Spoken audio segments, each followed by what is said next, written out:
Do you believe in Europe, in democracy, in future? Do you believe in yourself? We do believe democracy rests on the art of debating and civil engagement. And it rests on you, and me, and us. And that's where we get in. Since 2014, we, ELDA, the European Leadership and Debate Academy, engage young leaders from Central and Eastern Europe and recently West Bank in an innovative learning experience. We empower a new generation of responsible citizens. The centerpiece of ELDA's activities are week-long seminars with different focus, ranging from journalism, civic activism and female leadership. Creating a network of democratically inspired and highly trained multipliers is our ultimate goal. Join us.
Women and power, is this a contradiction or a liaison dangereuse, or is it maybe the future for a happier, brighter world that we're all looking for?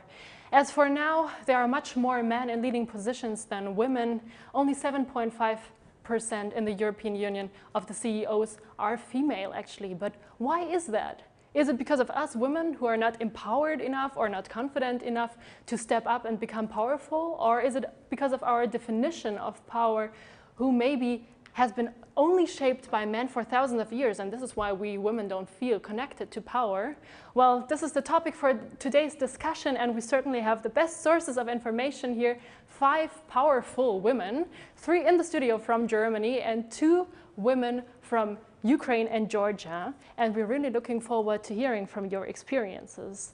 My name is Jessica Jorgas. I'm from ELDA European Leadership and Debate Academy, and I'm the moderator for today. And as always, there has to be an exception of the rule. And as we have a panel of wonderful, powerful women, we need to have one man, and this is Chris Stahl, the founder of CEO, and he's outside there. Chris, tell me exactly, what are you doing down there? Yeah, since Jessica, since male ruled the world for the last 37 years with a sort of 100% quota, it's totally okay to be the quota boy today and your servant today. So the power is up to you. For me, it's a new learning experience, but that's exactly what ELDA, the European Leadership and Debate Academy, is about. It's about new learning experiences. We try to address young actors and actresses, some agents of the social change from Eastern Europe to the Middle East since 2014. And we always start our programs with some questions. For example, this Female Leaders Summit started 1.5 years ago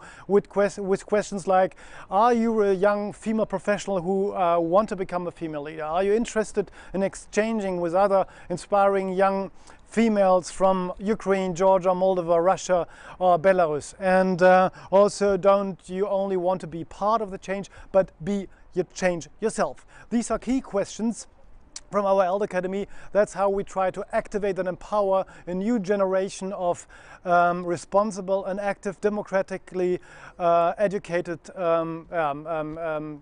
multipliers and actors and actresses in Eastern Europe as well as the Middle East and the Mediterranean Sea. And the key question why I'm as the quota boy of today's panel, I'm standing here outside. The answer is close to me. It's Masha. Masha, come to me. Masha is from Masha Ray. She's a singer-songwriter with a powerful voice, powerful songs, born in Kiev, Ukraine, Berlin-based singer and songwriter. Masha, how was it when you've been a young girl, let's say 6 years old? Did you tell mommy, when I grow up, I want to be a singer-songwriter in Berlin? Hi, Chris. Hey. Yeah, absolutely. And it was hard. It was actually pretty dramatic. Because my parents, they saw me becoming a lawyer or a teacher, as they thought that's more appropriate for a girl. And when they realized I'm not gonna stop working on becoming an artist, they changed their plan, and they were hoping I'd find a good man who'd provide for me. Yeah. So could you change some stereotypes during the years? Well, for many years, no. They really just changed their opinion 1 or 2 years ago when I started providing for myself. And now you're a singer-songwriter, and we're so happy to have you here. You can hear Masha and her songs later on in a couple of minutes. We're happy you made your choice and didn't become a doctor, but a singer-songwriter. And you're here in Berlin now. And now I'm going upstairs to serve whatever Jessica and the 5 women, our guests, will tell me. Masha, see you in some minutes. Thanks, Chris. We're already looking forward to hearing from you, Masha, but right now you're definitely interested who those wonderful guests are, and I would like to present them to you. Next to me is Anna Christmann. She's a deputy in the German parliament for the Green Party, for Bündnis 90, Die Grünen, and she's a fighter for women's rights and female empowerment, especially in digitalization and the tech industries. Great to have you, Anna. Thanks for being here. Next to her, there's Maria Mezentseva, also a deputy, but this time in Ukraine. She's with the party of Sluga Narodi. She's a deputy of Verkhovna Rada of Ukraine, also a very young woman with a lot of power. Great that you're here with us today in Berlin from Kiev. Great to have you. Vitayu, Maria. And then there's Dr. Franziska Leonhardt. She's a founder and CEO of Avon Edom, and she's also, as she told me, a blockchain enthusiast. So this might fit the combination of digitalization and tech industry. Great to have you. Thank you. Thank you. And next to her on the screen is Miranda Tkabladze. She is an operations manager at the International Foundation of Electoral System of Georgia and a member of the task force on women's political participation in Georgia. And as I know, she's a fighter for gender quota in Georgia. It's great to have you here, Miranda. Gamar Jobat, Miranda. Thank you. And Gamar Jobat. Guten Tag. And last but not least, our birthday girl, not girl, but woman. She turned 22 today. Great to have you. Great that you came to us today to celebrate your birthday with us. Thank you for having me. She's Anastasia Bana. She's a journalist, a blogger, founder, and CEO of FeMentor. This is a digital mentoring platform for women, so we're excited to have your specialization tonight here. Thanks. So now to start into the discussion, we would like to get to know you a bit better. So Anna, how would you define power personally? Power is to be able to shape the things, to shape the world in a good direction if you want so, as you mentioned before. And I think there we need female power, because with female power, I think we can shape the world in a better direction than without. And I think it's obvious, because if you have all the perspectives from the society in making decisions, it has to be better than if you just have a few perspectives. And women are half of the society, so we really need them to be part of this decision making. So is power itself rather male or female? I think it used to be male, and that is a problem, and we shouldn't look at the kind of power we've seen in the history until now, but we should define our own female power, I think, which can be different, and for me the important thing is that we can have impact with it. And that can be quite different from power as we maybe have in mind with a strong person that dictates everything. But it's maybe more in having good teams, having diversity, discussing together, finding solutions with different ideas and perspectives. And I can think that is very powerful. And maybe just I have Hannah Arendt a little bit in mind, who said we have power when people get together behind a significant idea. So that is for me power, and when we as women get together behind a big idea, we can really make a difference, I think. And Anna, when do you feel most powerful?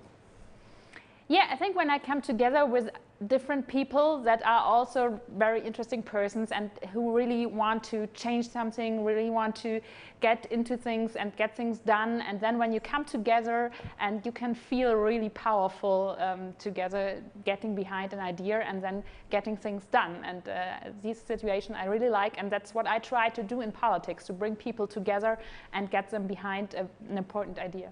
Okay, so Anna, talking about the power of community. Christian, your questions. It's very good. So we bring our guests from Georgia and Ukraine. And Maria, dobrý den. You know, I'm a man, I can tell, so most men love to have power. Do you enjoy being a powerful woman right now in the parliament of Ukraine? Well, the path for becoming a parliamentarian was quite long. Ich höre nichts, lauter bitte. With politics, specifically in Brussels, in the heart of Wir hören nichts. the heart of subcontinental Europe.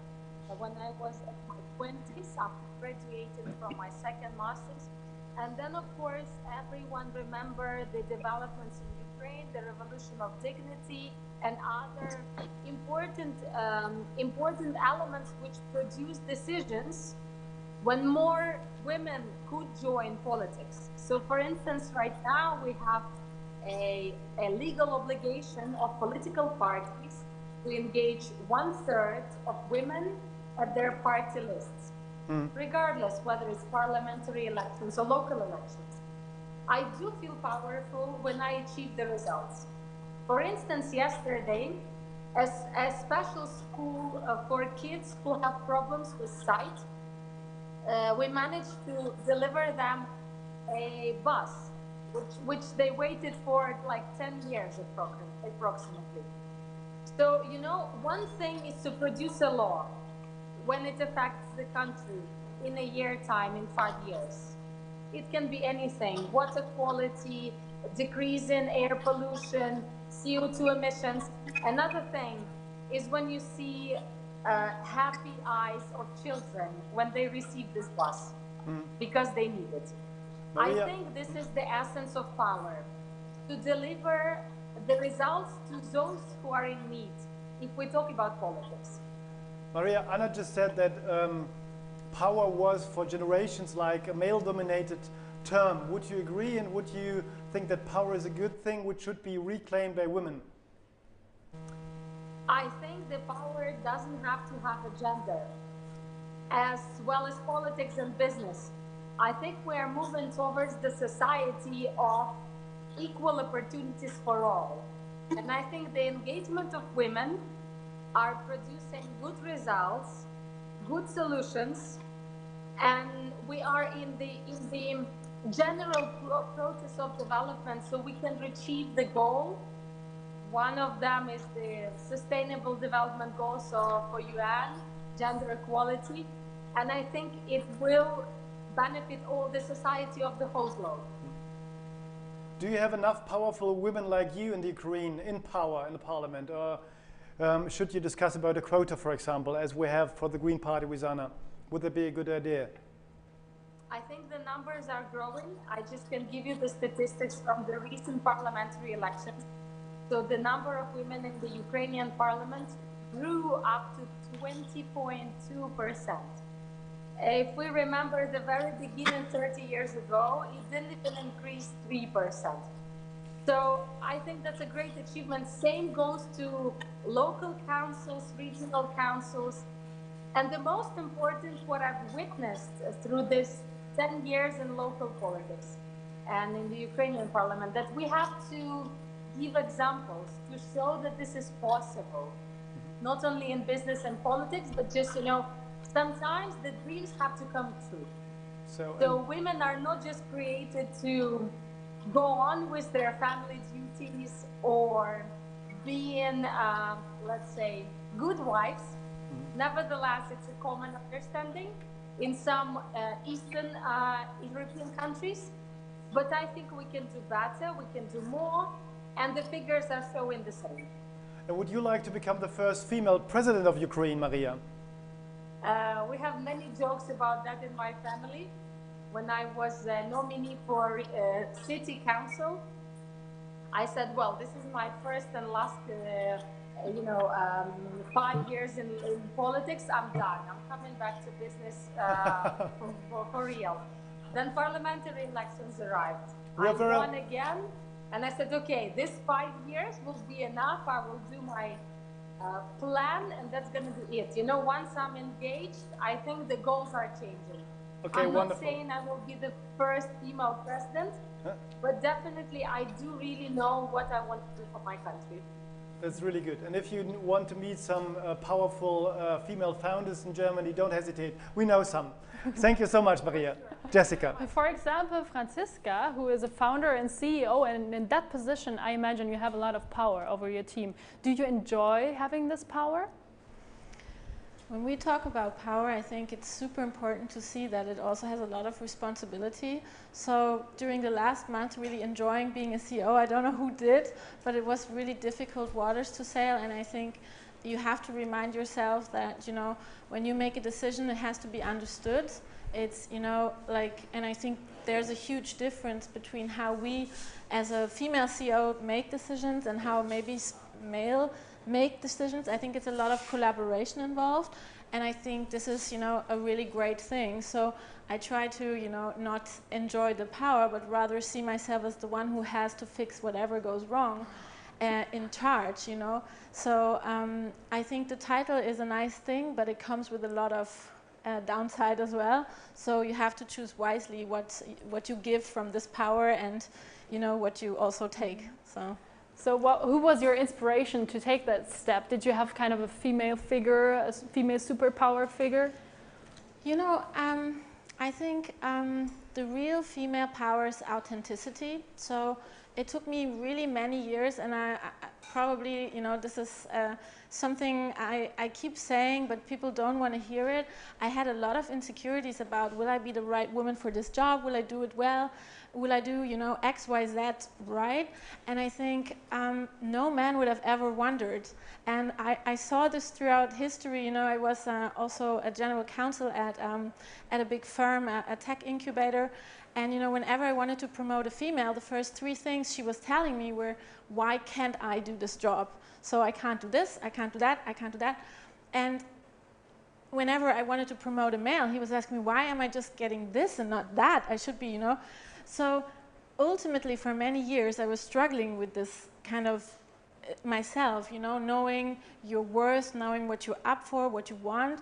And I think I was never good enough in my own eyes to be the CEO. And I think that's really the major deal changer. If you kind of think about what are your talents and authentically think about power, then at some point you will see, okay, it will never be good enough. There will never be this final, you're good enough goal, but you'll just do it, and you get in the doing, and you involve more people, and you collaborate to get into this power. So, and not an easy answer to your question, but it took me a while, yeah.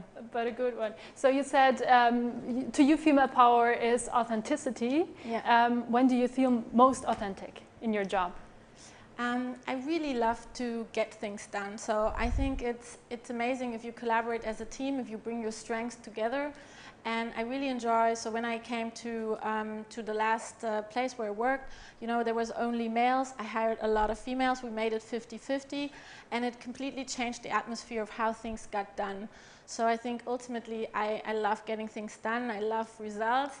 And I think that just speaks then for itself, you know. Getting things done is important, not only here, but maybe also in Georgia. Hopefully, Christian. yeah. We have Miranda with us from Tbilisi in Georgia. We had some trouble with the connection. See whether it works right now. Gamar Joba, Miranda. Gamar Joba. Yeah. How are you? You're a very powerful woman. Good, thank you. You're a, you know, for example, you're just member of the task force for women's political participation in Georgia, also operations manager at the International Foundation of Electoral System. But how important is it for you to be a powerful woman? Not influential, but powerful. Is it important for you, or is it just important for men? Thank you for this interesting question, and thank you for having me with this wonderful woman out there in your position. So for me, women in power are two types. One is when she reaches her power and takes it as for granted, and second one is the woman who remembers the people who are beyond her in the same struggle as she wants to reach the top, and she supports others to join her on the top. So all my courage, all my work, all my education and platforms that I use to empower women are encouraging me through others, through other women, to bring them up. Women's empowerment has been in pandemics already for centuries, and the pandemic is not called COVID. The pandemic is called glass ceiling. And women like us and women in power are there to support others to overcome this glass ceiling. The gender task forces and all others that are platforms to support the women's political empowerment, to support others. And I see myself and I value and I like myself as a powerful woman because I can support others. I can support other women, strong women, to find their right place, the place where they should be. Thank you very much, Miranda. We try to fix the connection to make it even better in the next minutes. Great to have you here, and great to have you, Maria, in Kiev. And yeah, we go on with some questions to our powerful women today. Yeah, Jessica. We have one woman here who's actually supporting women, not you of course, but in her job, like it was her job description to do this, of course. But before that, Christian, may I send you away, because this is... of course, I'm the you should go, boy, so yes. Just please go away to your friend, your yes, musical friend yes, out there, boss. before, so I can concentrate on you. As a mentor and creating this network of supporting women, what would you say? What is the female superpower that you see in those women? Well, I see different powers. Like, for example, Franziska is also a wonderful mentor of mine. Like on my platform, FeMentor, we have over 200 mentors that are doing this for free to give females a chance that don't have the money for normal mentoring to pay for it. It's completely free, because I think knowledge is way more important than anything else during this time.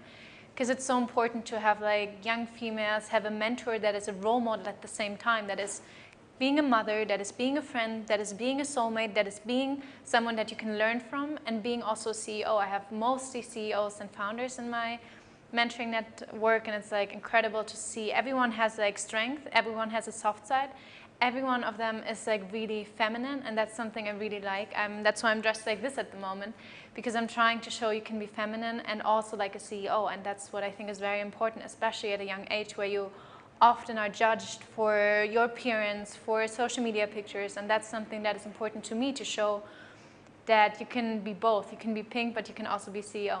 So that's what also a lot of my mentors show, like that you can be both. Can you name us the most powerful person you know? Well, all of the mentors and all of the females around the world. It can be, I don't know, it's always like people say Michelle Obama, for example, as a role model, but I think every female and every mother, for example, is incredible to me, because as a mother, you are a role model, you create a human being, maybe even more than just one, and you have the most important role in this life, you have the most important job ever, Because like being a mother is raising a child, raising a life. Of course, you have to do that same thing as a man, as a father.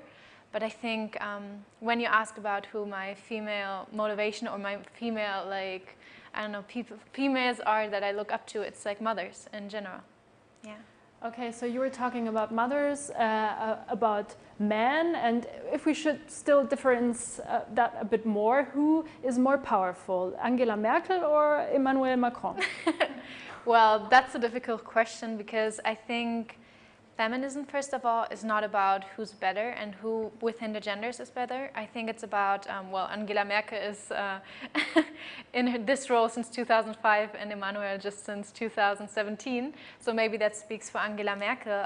But to answer your question, I think it's not about who has the most power within those two people. It's more about how you use the power. And I think Angela Merkel is a role model because as a female in this position in a really male-dominated industry, she's really doing a great job, even though it's of course sometimes controversial, but it's for every politician. It's always, even if you're a man, even if you're a woman, it's always in politics, you can never make everything right. But that's what makes us human, and that's why I think nobody has more power of these two, but it's just how they use the power, yeah. Thank you so much also for the insights of all of you. Before we dive deeper into the dialogue and the conversation, I also want to remind you at home, you can be part of this discussion. You can write your questions into the comments. We'll be looking at this soon. And for now, we will have a listen to the powerful tunes of Masha.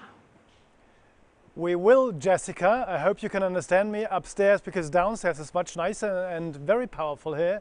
And we have Masha from Masha Ray here, and she starts with a song in English. It would be Million Scarlet Roses, and I try to pronounce it correctly. In Russian, Million Lach Raz. Masha.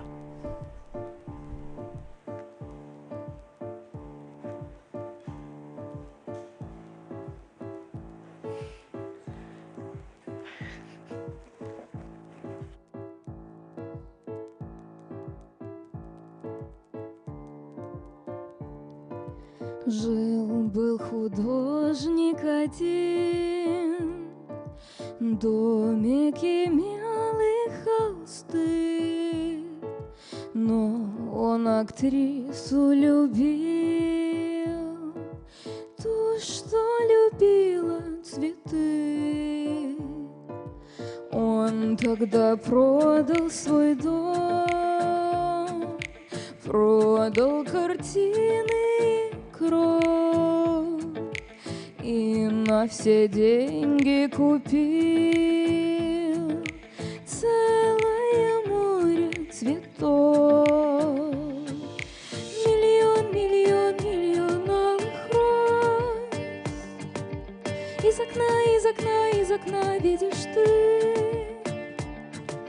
Кто влюблен, кто влюблен, кто влюбленный всерьез, свою жизнь для тебя превратит в цветы. Утром ты встанешь у окна, может, сошла ты с ума, как продолжение сна. Площадь цветами полна, похолодеет душа.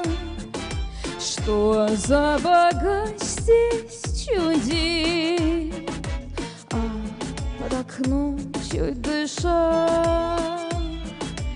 бедный художник стоит.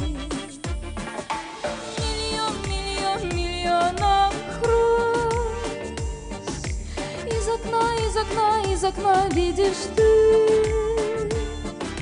Кто влюблен, кто влюблен, кто влюбленный всерьез, свою жизнь для тебя превратит в цветы. Встреча была коротка, в ночь ее поезд увез, но ее жизнь была целая площадь цветов. Миллион, миллион, миллион алых роз.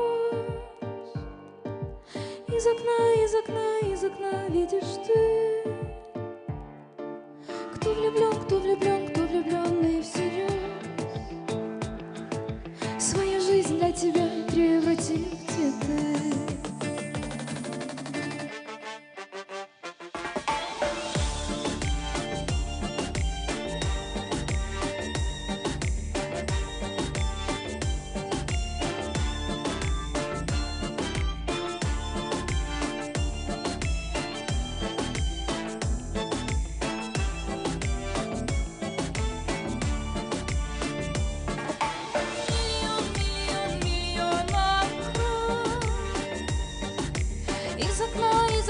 Из окна видишь ты.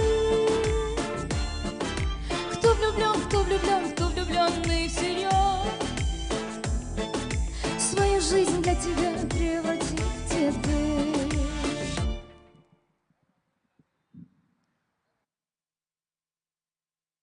And we're back. We've been listening to your wonderful tunes. Ukrainian singer, now in Germany, singing now in Russian and later also in English. So it's kind of the diversity that we love at ELDA. Thanks for having you. Now to dive deeper into our discussion about female power, is this like an individual ability that we need to strengthen, or is it something in the society that has to change, a systemic change that needs to come to us? Because power seems irreversibly be connected to men and men only. And as Mary Beard, a classicist from Cambridge University, put it, she said, "We have no template for what a powerful woman looks like, except that she looks rather like a man." So Anna, if we define power more like having strength and being the loudest and the most present person in the room, do women simply have to become louder to become more powerful? No, it's not about the women, it's about the system, and I'm very convinced. And I mean, we shouldn't be naive. For example, the Green Party, I mean, we have a quota for women. We have 50% of every candidates or anything where we get to elections. We have always 50% are women, and that's defined for us.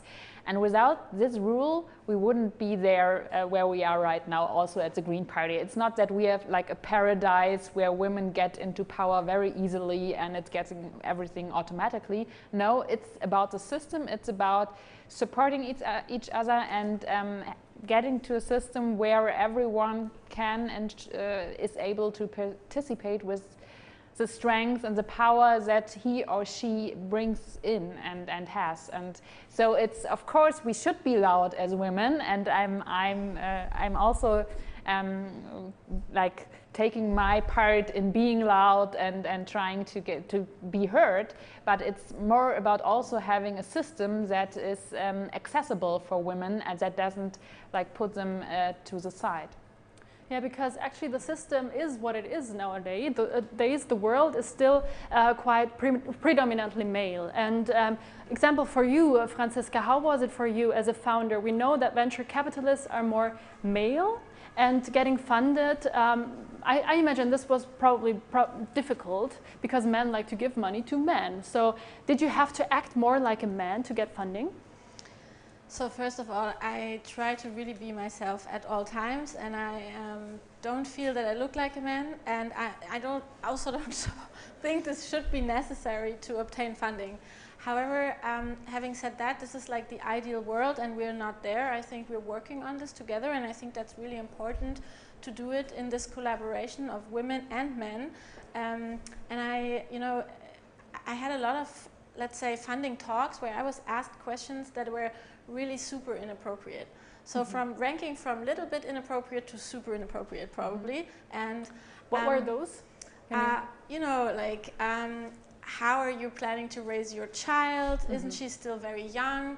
How do you cope with long evenings? Who's watching out for the child? I'm also a single parent, so it was like in addition to that, like not only the part where I'm a mom, but also the part where, so where's the dad? You know, like kind of like, and I was posting on LinkedIn just lately saying, I'm sure Elon Musk has never been asked who's taking care of his, I think it's 5 children. Like, but I'm being asked, and I feel this is, you know, kind of, this made it hard for me because I think what takes away your power is if people trying to belittle you, to put you in this role, or to kind of, you know, take away your power by making you feel uncomfortable or in a certain position society-wise where you actually don't want to be as, you know, as a human being, no matter which gender you are. And so I think this for me was a very hard decision to get funding and to really also convince investors that you can be just as hardworking and maybe even more structured as a mother or a single parent than as a 25-year-old male founder. Totally agree. I'm a single parent too, and no one ever asked me how do you combine career and your child, which is a shame too, by the way. But you know, they should be asking, right? Yeah, it should be. Sometimes I would love some people because it's not. I totally understand. I get your point, and it's always like career woman. No one would say career man. Yeah. So it's like, you know, something an add-on.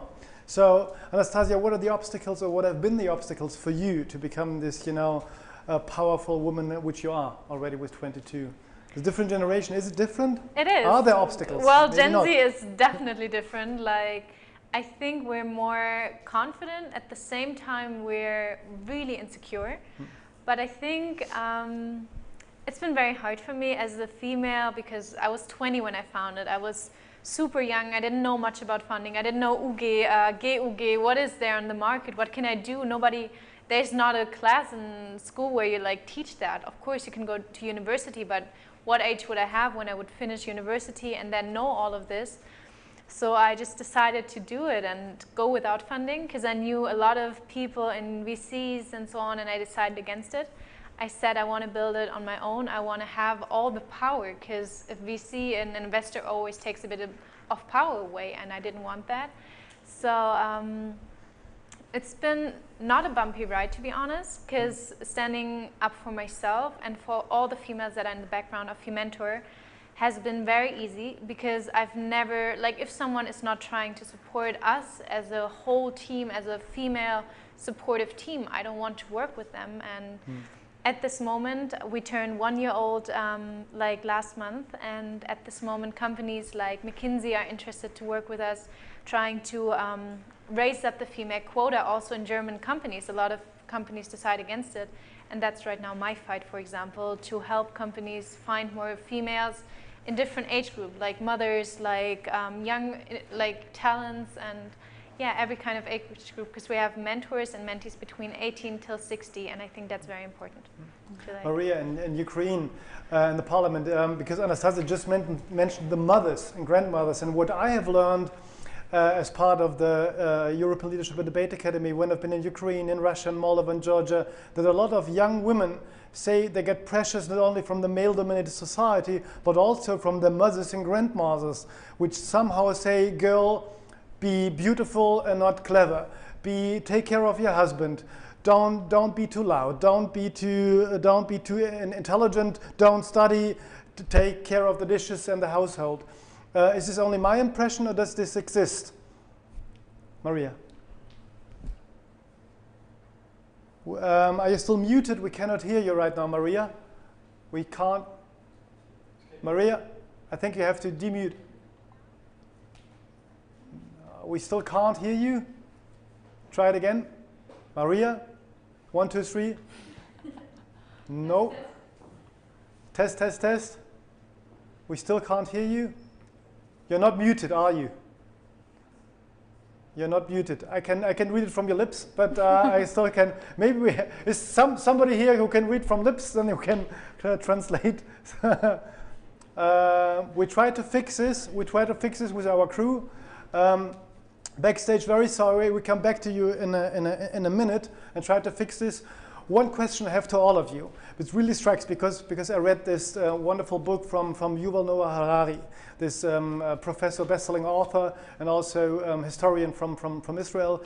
And in his book, Sapiens, A Brief History of Mankind, he argues that one of the most prominent male myths is that male only dominate the world because they're stronger, physically stronger than women. And he deconstructs this so nicely that I want to share it with you, because he says, if this would be true, that the stronger sapiens rule over the less stronger, then all the slaves would have ruled over the masters, all the soldiers would have ruled over the kings, and even if you have one powerful woman like Queen Elizabeth, Victoria, the women are always surrounded only by men.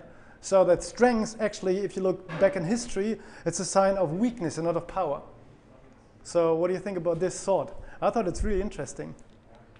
Anna? Yeah, I think it's an important thought, and it's not about physical power, of course. I mean, we are in a society where we have really different forms of power and strengths, and we had Angela Merkel, who is a person which is kind of very calm, and in the beginning people underestimated her and thought, this woman, she doesn't look very great, she had strange hair. That was what people said about her in the beginning, and then she showed that without this really strong attitude and dominating attitude that we are used from men in power, she has really a very clever way of using her power, and she is still in the power. And also for me as a Green politician, it's a role model how you can be very powerful without this whole thing of dominating people, like with showing that you are the best guy of the world or something like this. Yeah. So I think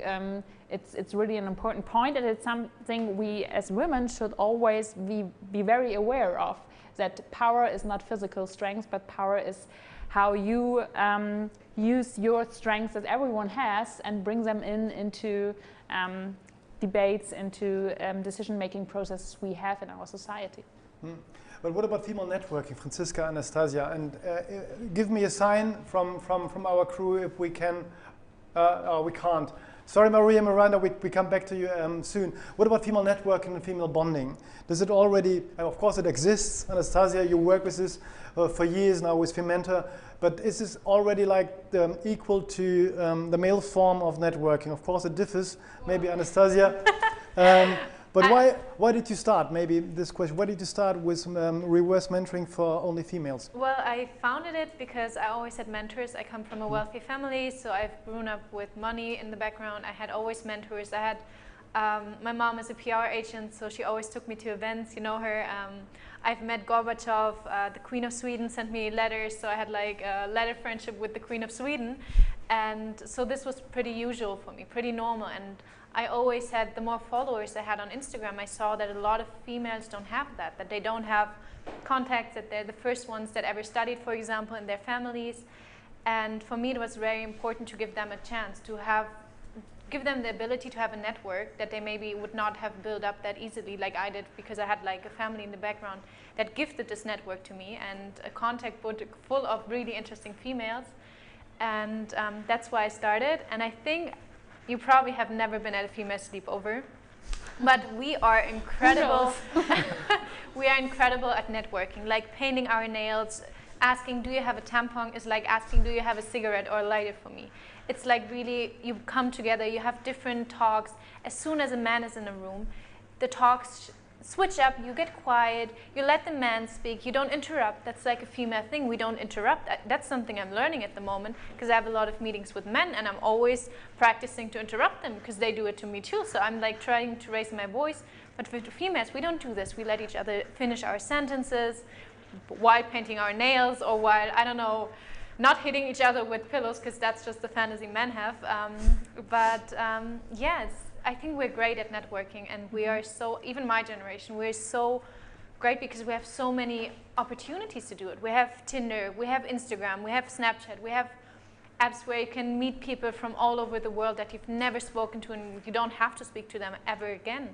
So like we are growing up with like networking within ourselves that the generations before me, even though it's just a few years age difference, haven't been growing up with. So there's a new generation coming. And we also have this network of people outside of this bubble and outside of this studio. We have our, on Facebook we have comments. So Steffi, could you please tell me what are the questions to our panel? What are the people commenting? So let us know what they're talking about outside of the studio. Yes, of course. There's Steffi. She's also part of ELDA and one of the conference organizers. So by the way, maybe the live stream is going on and the audio is ready. Okay. Just to let you know. Super. And we have one question from Anastasia. What was the moment in your life? Sorry, now it's gone. What was the moment in your life when you felt powerless, and how you was able to cope with this feeling? So I will repeat it because you don't have a microphone. So what was the situation in your life when you felt powerless, and how did you cope with this situation? Maybe Maria or Miranda, now that you're back, one of you can answer. Maria, let's try with you. No, we cannot hear them.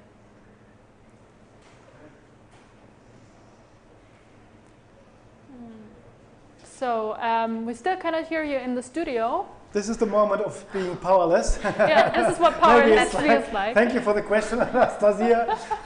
Now we feel powerless a little bit. I'm so sorry. We will retry it right now. So give me a sign from the crew. Do we have a chance? Yeah. Now we hear something. Maria? Maria. No. No, not really. Maybe Miranda, can we hear you? No. No, okay. So let's try with the people in the panel. This is the good thing about a hybrid panel, that we still have someone here. But we'll be trying, we'll be coming back to you, okay? So when did you feel powerless, Anastasia? Well, I got bullied in high school, 10 years of my life, so almost half my life. And Okay. I felt powerless throughout my school years. I felt often very sad.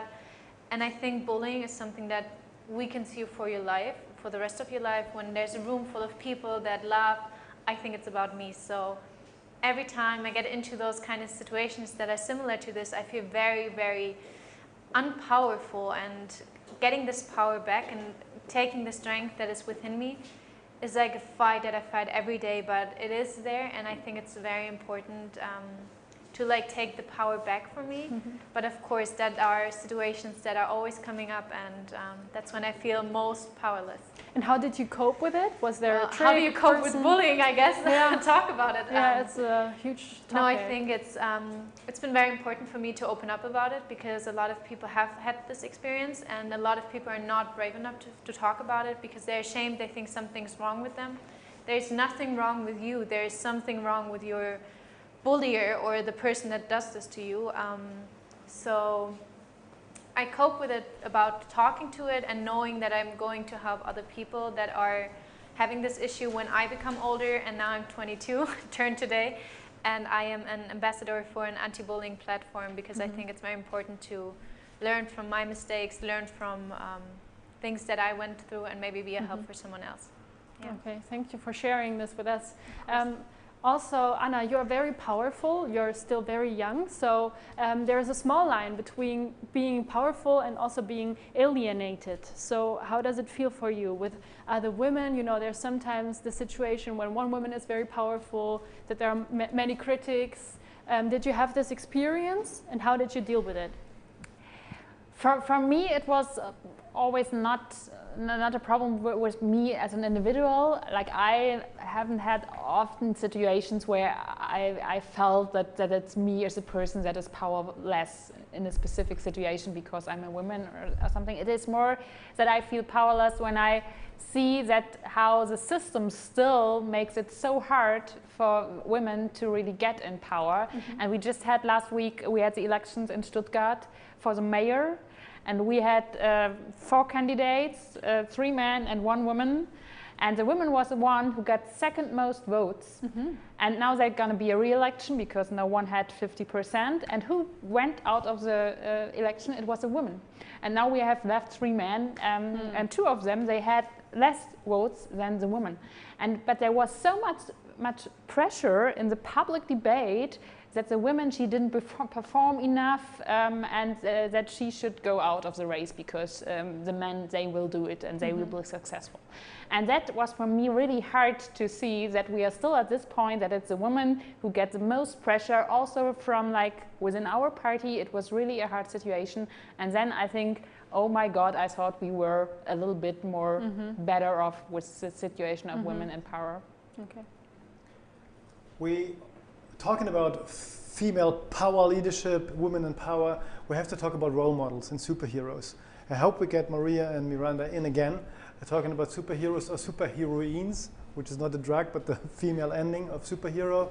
And as far as I'm concerned, you know, I studied literature. There are so many male superheroes for children, but there are just a few female superheroines for children. How was it for the three of you? Maybe Franziska and Anastasia, of course, also Anna and the others. Did you have enough female superpower heroes in your youth, or can you remember? Or is this part of the challenge we're facing? Franziska. I think a part is the perception of females in society and in the system. So, you know, when I started, very young age, when I started to do probably my own thing, it was much criticized and people thought it was weird and so on, and there was nobody really. My mom was a housewife. My grandmother was, of course, also a housewife, and you look and there is not that much where you can, you know, ask for, let's say, approval or a guidance or something. So I think to have a role model, to have a stable role model is super important. And whenever I have really hard times because I work too much, I do something wrong, I'm not happy with what I've achieved, I always look at my daughter now and I say, you know, it's really important that she sees the struggle, the pain, but also the beautiful moments when you achieve something that you can share with your team or with your family. And so I really tried to be that role model. I missed, and also when I, you know, looked for investors, I got one amazing female investor in, and it's really hard to find female investors. So it was always important to me to have someone where I can kind of, you know, spare with, and also now that's also why I joined the platform of Fementor. I think it's so important to give this to others. Because there's all these little dark moments where you kind of struggle and you don't know and you wish for someone like that. And I think if you wish for it, you should be that person and help others to achieve something they missed. Because we all have these dark moments where we want to be pushed or talk to someone. So, yeah. We'll try one more time to get Maria and Miranda in. If this doesn't work, we have a next break with music. Maria, let's try it again. Are you with us? Can you hear me now? Yes, we can hear you. Did you have female superheroes in your youth? I will try to come back to the previous question very briefly. I think those people who haven't been to Ukraine yet might think that we are still following this sort of Soviet path of seeing a female as I pictured female before, a housewife, growing up children at home, etc., etc. However, we've developed a different pattern now. We have very concrete examples of successful women in politics, successful women in business, chairing IT companies, being patterns to follow. And I think it all usually comes from a family, of course. As for me, my superheroine was my grandma, both of my grandmas, and my mom. All of them worked really hard, and it was the beginning of 90s. Ukraine just received its independence.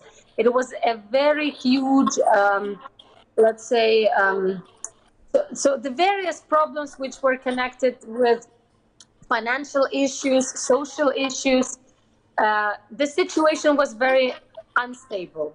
So not many parents dedicated themselves in full into growing up their children and simultaneously developing their career. I think my mom did really well, and she was a pattern for me to follow. I dream of having my children grow up in the same manner. And I think there are many, many more couples and families currently in Ukraine who are doing it, let's say, in a partnership. So I really admire these new patterns of bringing up children and creating families. And I think we are taking it from Central and Western Europe, which is good and which gives, again, more opportunities for women to work and to satisfy their needs in their hobbies, in their activities and their dreams, basically. Because no one will be happy when he or she is being told what to do in a career manner or a family manner. Thank you, Maria, for sharing. Also, we have another question from the Facebook. People are commenting a lot and asking questions. So please, Steffi, maybe that's one for Miranda as well, because we would like to hear from you. From Dasha, for example. Would you say being powerful has something to do with the character? Because not all women are able to exercise power. Miranda, what do you say? Especially having women in Georgia in mind.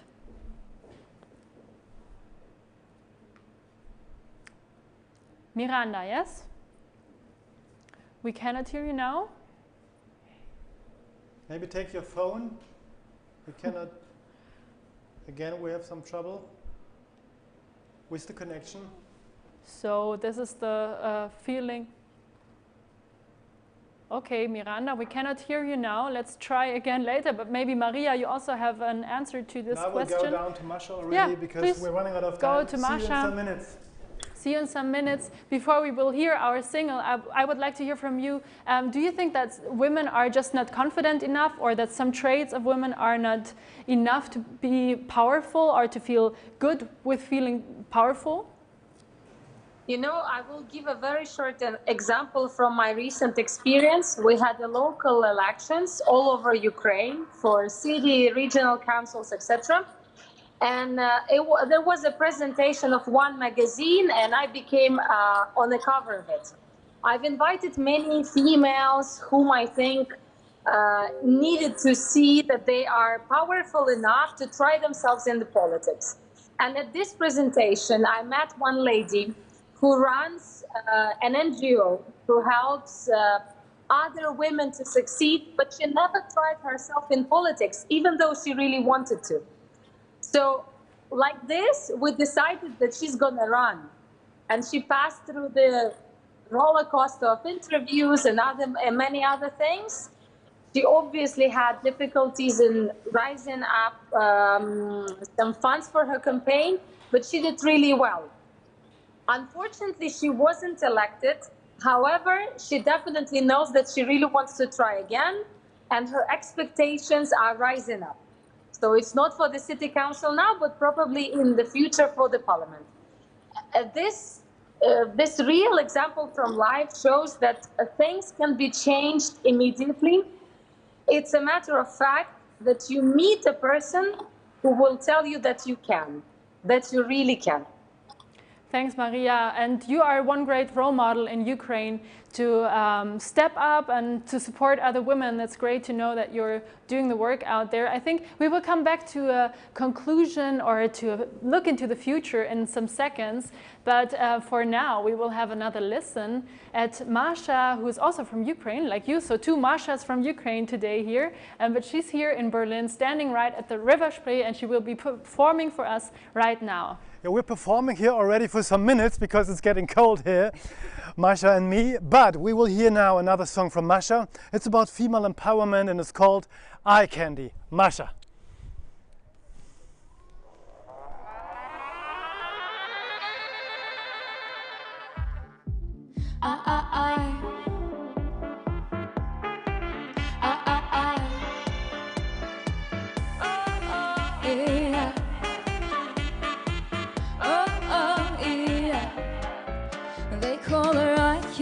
Eye candy, so pretty. Hey pretty, why don't you smile back at me? They call her eye candy, so fancy. Hey baby, why don't you come over here? She ain't just somebody, she is a handy lady. She ain't just somebody, handy lady. She ain't just, she ain't just, she is a handy lady. She ain't just, she is a handy lady.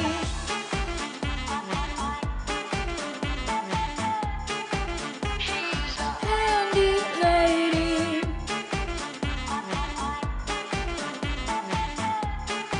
She is a handy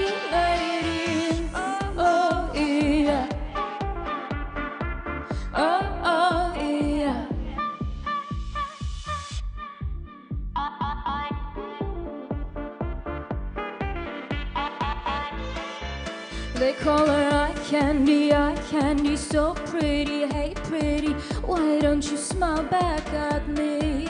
They call her eye candy, so fancy. Hey baby, why don't you come over here? She ain't just somebody, she is a handy lady. She ain't just somebody, handy lady. She ain't just, she ain't just, she is a handy lady. She ain't just, she is a handy lady. Oh, oh. She's a handy lady.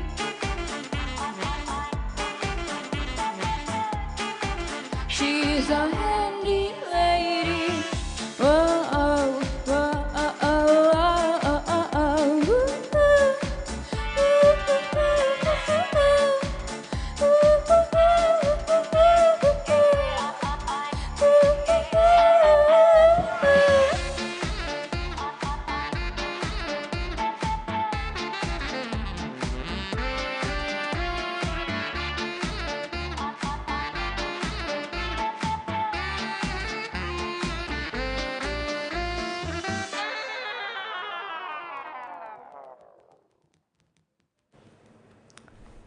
Thank you, Masha. But before we will look into our bigger future of the female power, we will have a look into our closer future, and this is tonight. Tonight will be the last event of the Female Leadership Summit, and it will be a talk about feminism in Eastern European art, and also a screening of one of our participants, of Julia Shuvchinskaya, and I'm happy that Julia is here now, live from Moscow. Great to have you, Julia. How are you, Julia? I'm very well, thank you. It's so great to see you all. We would love to have you here in the studio as well. But as for now, I can only ask you, how is the situation in your industry, in the film industry? Are there many women in power in Russia? Well, I would say that it's constantly changing. At least 1 year ago when I started cinematographer, they wouldn't take me to university because I was a girl. And they said, it's too hard, it's too hard. I said, I don't care. And now I know personally quite a lot of 20-year-olds. It was so nice having her. Go for their dreams and are supported. I'm very happy for that. And actually tonight there will be a lady from Moldova who is the head of film commission, and she has been she just took this position. I'm very, very happy about that. And tell us a bit about your movie, Salt of Tears, which will be screened tonight. What is it about? Well, as it was said before today, it's very important to talk about things that are happening to you, like bullying. A topic was raised today also. But my film is not about bullying, it's about difficult situations that we face and how important it is to speak about it. But saying speak, I mean, my film is silent. There are no words because we tried to find kind of a universal language. So in any country, we can connect and understand what it's about.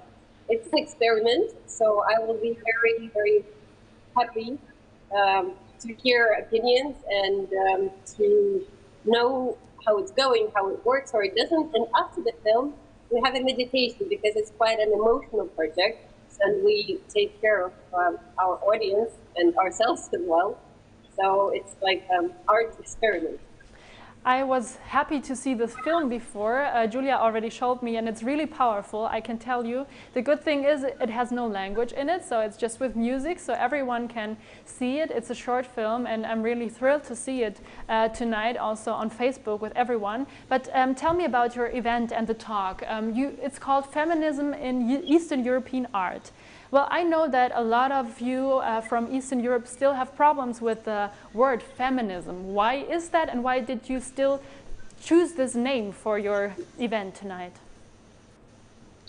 Well, I personally have a problem with the word as well, but as a participant of the lovely ELDA Academy that I've just been through in the past 4 months, my head is changing because for me, I do have myself stereotypes that I hear and see on the streets of Russia and other countries here in so-called Soviet space, which is usually, I don't know, there are too many stereotypes in my own head ready to change, because if we want to change something, we start with yourself. So we chose this topic and we try to unite a few things in it. There are two ladies who are doing a first international printed magazine about Eastern European photography, and they are based in Berlin, so it's very exciting. And then there will be with Valentina Isakujai, who's from Moldova. And later on, we will show me and the co-director who present our film. And we all are girls, so, and we are from here, and we will be thrilled to share our art with you. Thanks, Julia. Thanks for being here now. Maybe there is spasiba and do svidania. But before this, do you have a question for Julia for tonight, for the feminism in Eastern European art, something that she should take with her for the discussion that you would find interesting? Yes. Don't want to Franziska. So what would be your biggest wish come true? In, you know, if you could make any change in mindset, what would be your biggest wish that you could place on airing tonight? Can you hear me? A change, you mean in the world universally, or just? Let's keep it for you, maybe for your country and for, you know, like the society now that you see. Well, my biggest dream when I'm going there, I'm trying, is to make films that have a great impact with very good value, and a lot of people see them, because television and representation of female and female bodies, here is quite, well, a big topic, I would say. And I would love to change it and put more of so-called female gaze into cinema and media, and make sure that the healthy, happy girls grow and do their lives. That's beautiful. That's beautiful, Julia. Thanks. Also, we'll all be tuning in tonight at 7 o'clock Kiev time. It's going to be 6 o'clock German time, and it's going to be on Facebook. Thanks, Julia. And now let's try whether we can maybe listen to Miranda again and bring her back in. It would be great to ask some questions to Miranda. Can you hear us, Miranda, or can we hear you now? Yes. Yes? I can hear you. Perfect. I know we've been talking before, you've been listening, probably you've been wanting to say something, but I know that you've been a fighter for gender quota in Georgia. So Georgia just faced elections some weeks ago. Can you please tell us how is the situation and how many women are in power now? So we have just from the elections, we had already officially gender quotas accepted by the parliament, so it's local. So we will have gender quotas to take this parliamentary election that has all proportional lists for parties had every fourth candidate of a different gender. So out of 120 proportional lists, we got 28 females. But we don't know about the majoritarians because we are going to have the second round on 21st of November, and we will have the final result by that time. But it's very obvious that we're going to get more number of women parliamentarians in this parliament than we used to have in the previous parliament.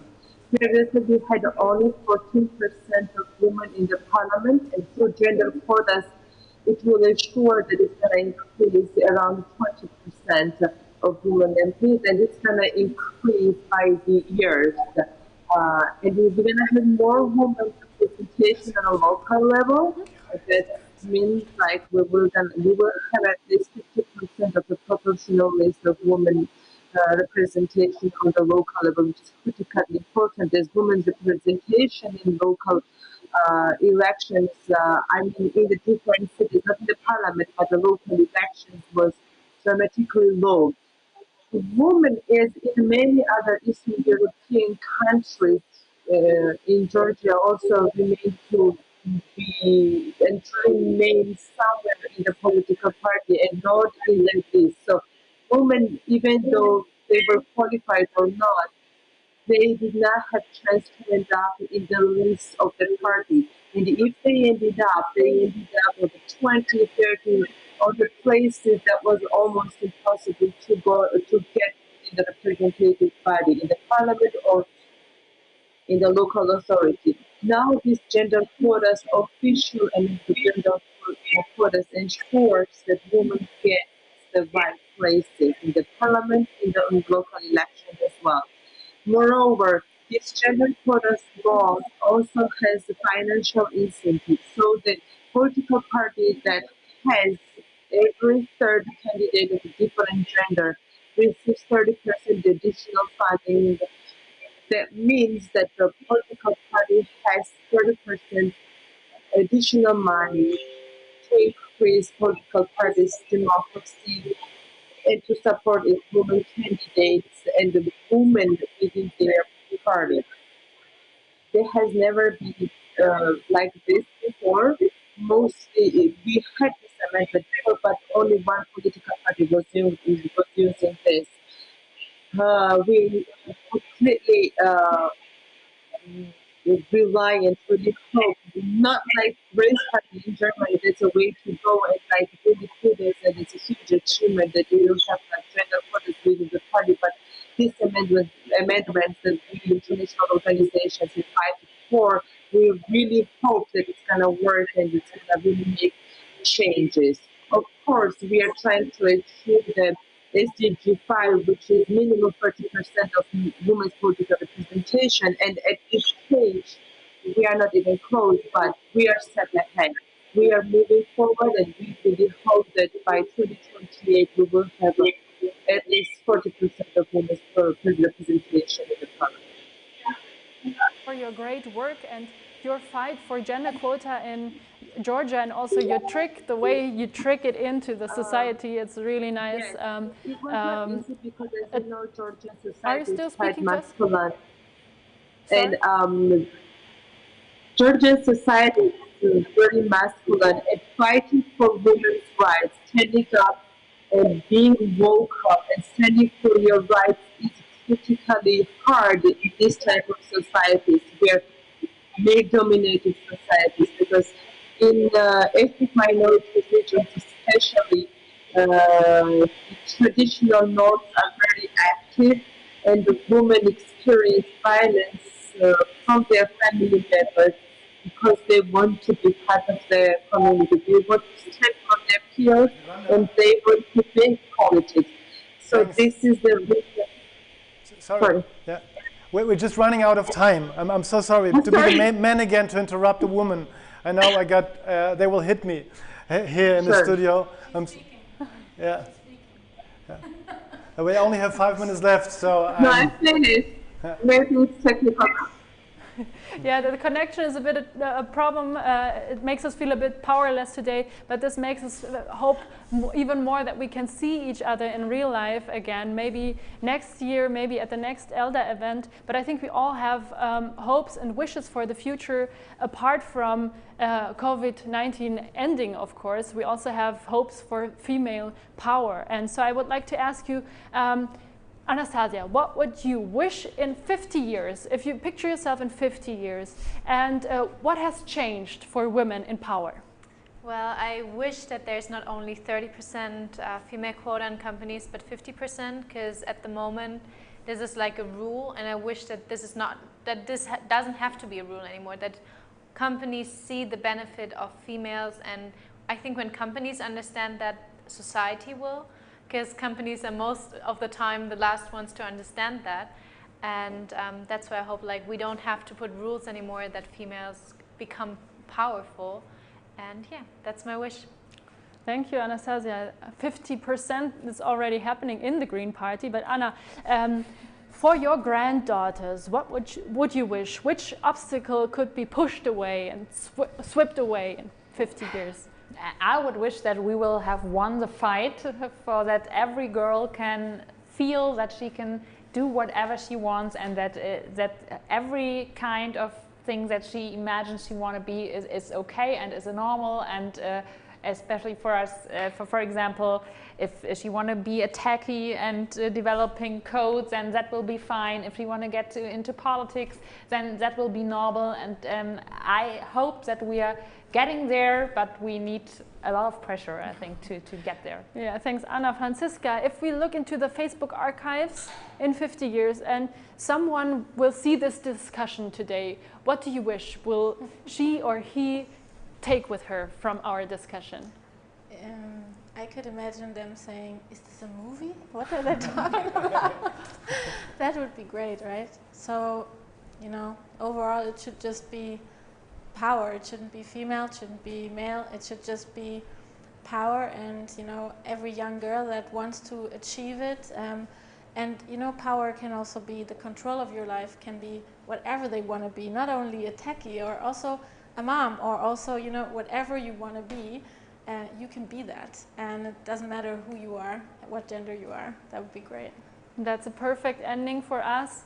And also, it's not only an ending, it's not only a goodbye, but it's a starting point, because after this panel, we'll be going down, listening to Masha's tunes, and we will be recording some of your definitions for female power. We will post it to Facebook and Instagram, and we would love you outside to comment on it, to give us your definition of what female power could be or what power should be, to really lead this discussion to the next point. And thanks to all of you who have been here today, and especially thank you, of course, to Maria and Miranda. Sorry that sometimes we had trouble with the technical part, but I think it's just like this, and it's what we're good at.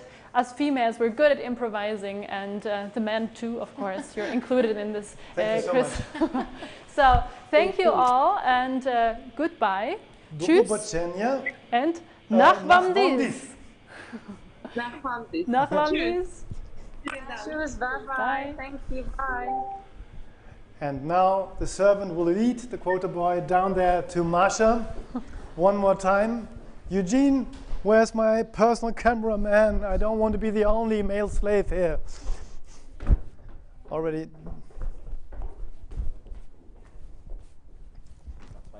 Was?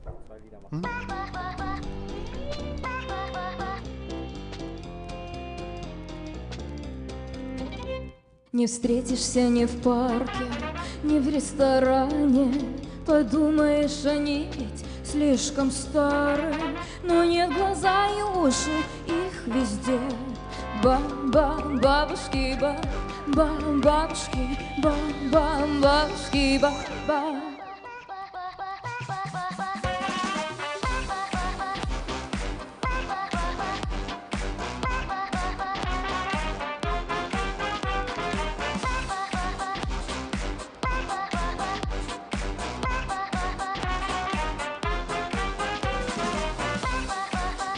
Bushki, you can tie it, bushki, they will always find you. Ах, глаза и уши, их везде. Бабушки, Бай, одевай. Бай, бушки, they will always find you. Бай, одевай. Bye, бушки, they will always find you.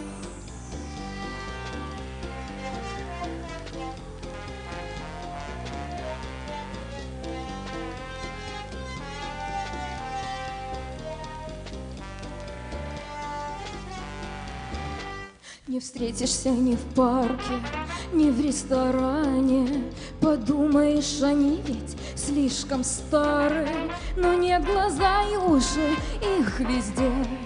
Бабушки, ба. Не спрячешься ни в клубе и не в баре.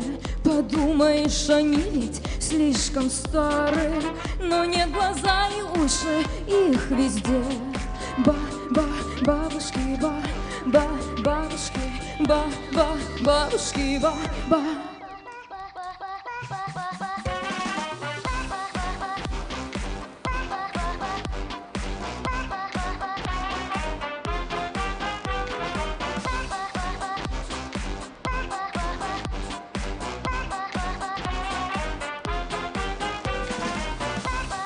Bushki, bushki. You can tie it, bushki, they will always find you. Глаза и уши, их везде.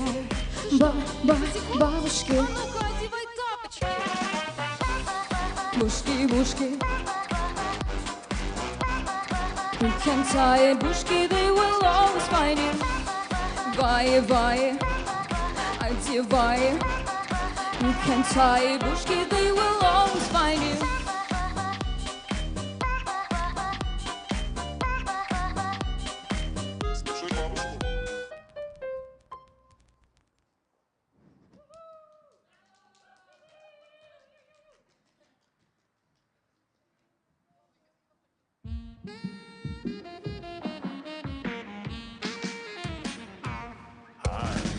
What's up? Tell me, are you real? You're the pick of the day, such an eye candy.